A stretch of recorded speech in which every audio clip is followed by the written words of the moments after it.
गोवा बेळगाव महामार्गावरील रामनगर नजीक असणाऱ्या अस्तुली येथे गोवा येथून हुबळीच्या दिशेने येणारी इनोव्हा कार तसेच हुबळी येथून गोव्याच्या दिशेने जाणारी रेनॉल्ट क्विड कार यांच्या समोरासमोरील अपघातात रेनॉल्ट क्विड कारमधील रुद्रय्या शिवनावर वय वर्षे 77 हा चालका शेजारी बसलेला जागेस ठार होऊन वाहनातच अडकून पडला, तर मागे बसलेली रेणुका हिरेमठ वय वर्षे 60 हिला रामनगर हॉस्पिटलला आणल्यानंतर तिचाही मृत्यू झाला. चालक शिवराज शिवणावर वय वर्ष 28 तसेच बसवा शिवणावर वय वर्षे 70 ही महिला गंभीर जखमी झाल्याने त्यांना प्रथम रामनगर सरकारी हॉस्पिटल प्राथमिक उपचार करून अधिक उपचारासाठी बेळगाव येथे नेण्यात आले आहे.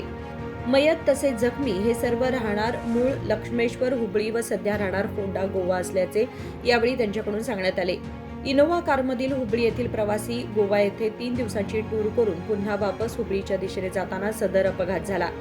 या अपघातामध्ये लोंढा पोलीस स्थानकाच्या हद्दीत झाला असला तरी रामनगर पोलीस स्थानकाचे उपनिरीक्षक नायक तसेच पोलीस कर्मचाऱ्यांनी प्रथम घटनास्थळी जाऊन रेनॉल्ट कारमध्ये अडकून पडलेल्या जखमींना बाहेर काढून हॉस्पिटलला दाखल करत या मार्गावरील वाहतूक सुरळीत केली.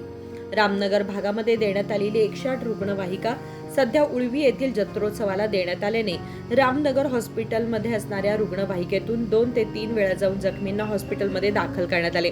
त्यामुळे रामनगर अनमोड भागासाठी मंजूर झालेले 108 रुग्णवाहिका रामनगर या ठिकाणी ठेवण्याची मागणी स्थानिक नागरिकांनी केली आहे. निखिल असुकर, KMM मराठी, रामनगर.